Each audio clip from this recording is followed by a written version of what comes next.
Hi guys, my name is Mathias Desgardins, and here I'm going to show you 4 essential yoga poses that I practice daily in order to keep injuries at bay.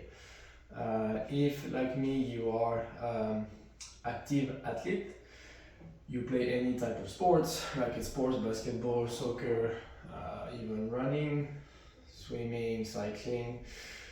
Something that I see a lot in my tennis practice is that there are many chronic injuries that keeps happening, and I believe and I know for a fact that those injuries are preventable if you actually proactively train your body to keep those injuries at bay. The best analogy I can come up with is you brushing your teeth every single day, correct? I hope so, at least for your partner. If you do not, you will end up having cavities. Once you have cavities, or once you have really, I'm not a dentist, so I don't know how to describe those things, but once you have a really bad and sharp pain in your teeth, it's too late. You either have to go to the dentist and remove it, the pain is excruciating. It's exactly the same thing for your body. Once you get injured, once there is an inflammation in your tendon for a tennis elbow or golf elbow, it's too late. You need to take time off, you need to rest, and usually this is way more painful than just preventing injuries on the daily or on the weekly. You don't necessarily have to do yoga every day or any poses every day, but at least once or twice a week would make you better, stronger, fitter, and will keep injuries at bay. So hence you're gonna practice and improve much faster than if you were injured every 2 months. So let me give you a little background on my philosophy and how I see the body and the anatomy of the human body. I believe that the 3 main core muscles that are really important, the 3 pillars of your body, are your hips, your core / your spine, and your shoulder. This is really what holds everything together. Most of the injuries that happen in the wrist and elbow, I've always seen injuries that happen in the wrist and the elbow. There's always some lack of strength, mobility, or flexibility in the shoulder. Same goes for knees and ankle injuries. Most of the times when I diagnose, I see a lack of strength / mobility / flexibility in the hips. I've came to know that the more we improve our core strength, the more we improve the strength of the hips and shoulder, and the more we improve the mobility / flexibility of the hips and shoulder, the healthier we are and the less injured we get. This is how I see things. I've been doing this for 15 plus years now. I've seen the result of it. And this is why I'm sharing that with you, because I think it's extremely important that we understand that keeping injuries away from us is a proactive mission. Don't wait to get injured to do something about it, because then it's too late. So I'm going to give you 4 essential yoga poses to keep injury away from you. 2 will be focused on the shoulders, 1 will be focused on the spine and the core strength, and 1 will be focused on the hips.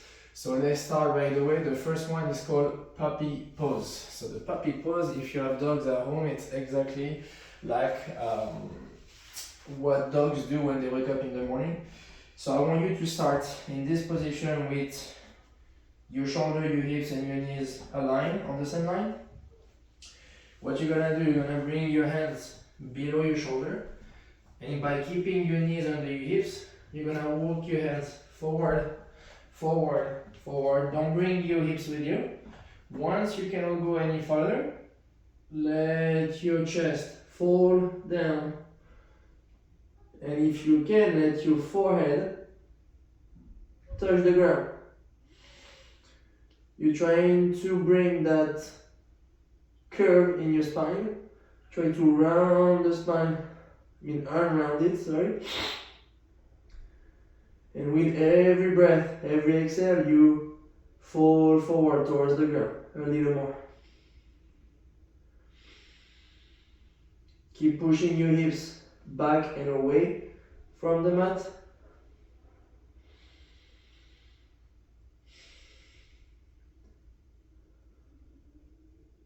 So that's the first pose, which is called puppy pose. You can take it a notch harder by putting blocks.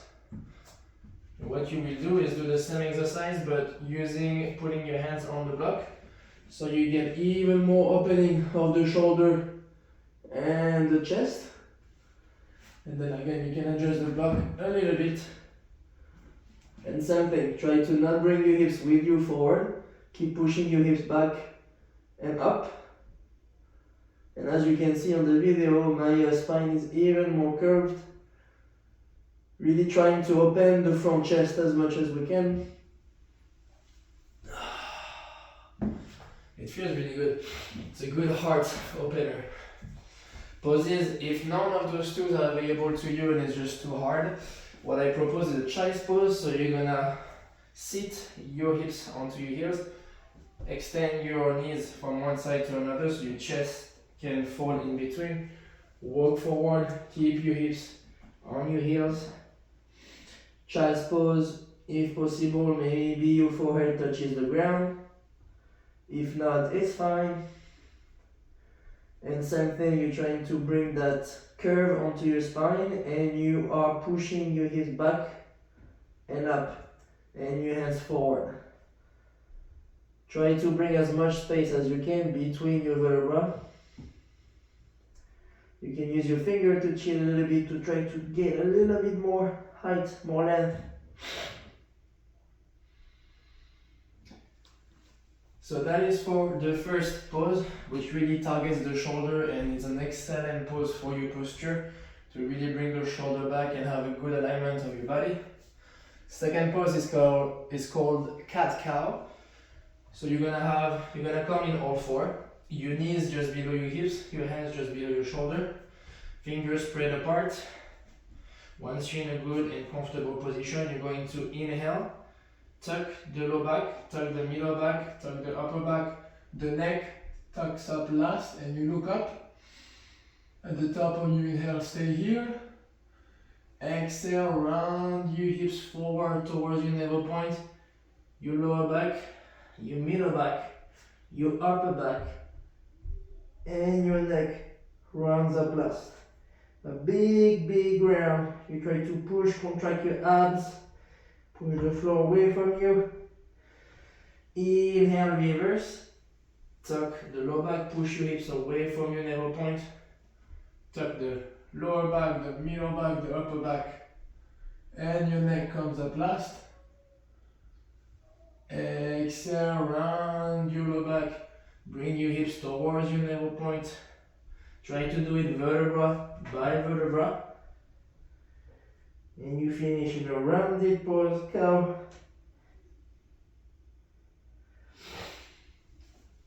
This is an excellent series of poses because these two poses to bring flexibility and mobility to the spine. Again, remember my philosophy, we're really trying to bring as much movement as we can to the spine.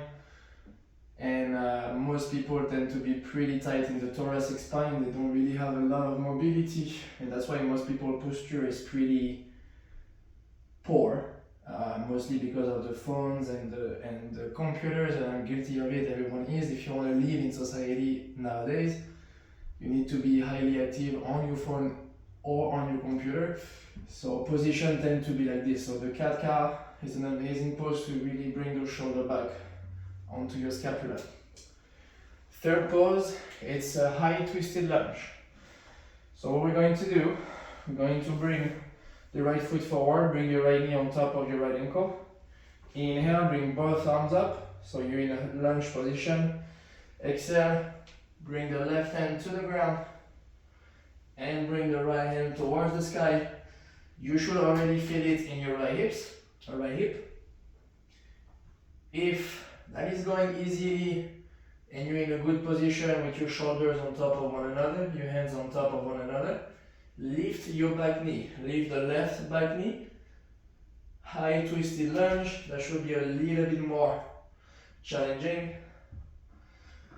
And if that's going really easily and well for you, let's do a few mobility work in that position. So You're gonna stay in that position.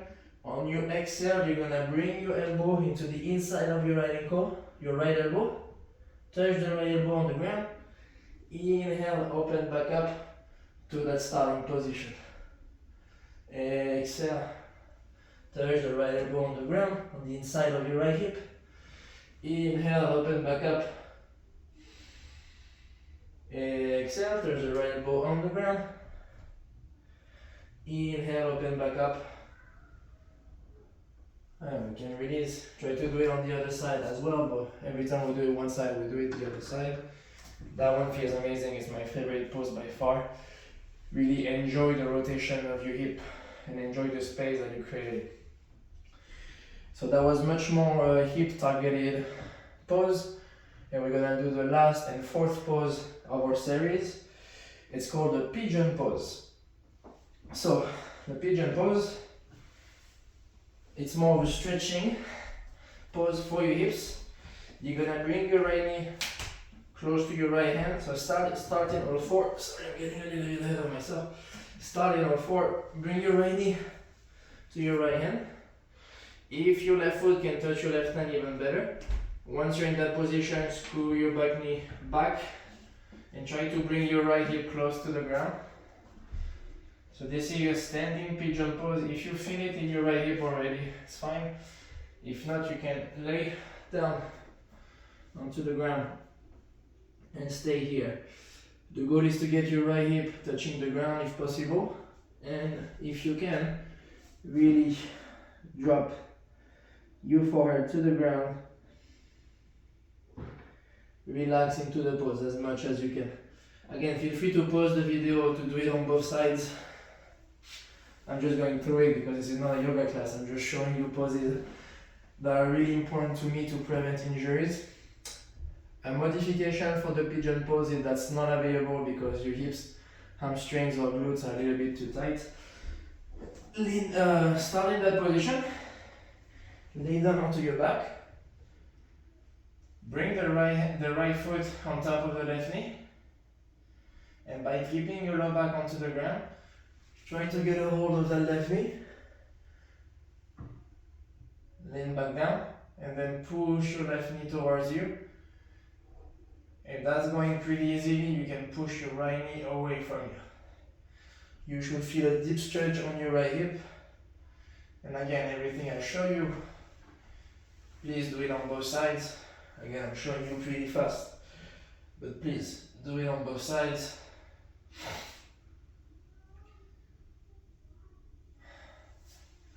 We tend to hold a lot of emotional tension in the hips. I've seen many people cry in pigeon pose when we hold it for a long time. Don't judge yourself if that happens, that's completely fine, that's normal. That's actually a good thing, it's a release. Those were the 4 essential yoga poses for injury prevention. So we have the puppy pose as a modification. I'm offering the child's pose. We have the high/low twisted high lunge. We have cat-cow, and we have pigeon pose with a modification. Try to practice those poses twice a week if possible, 15-30 minutes twice a week, and you're gonna start seeing big improvement and big modification in your body, the way you walk, your posture, in 3 weeks or less. I've seen it happen over and over again. Thank you very much for speaking with me. Thank you for trusting me with your recovery, with your anatomy. Namaste.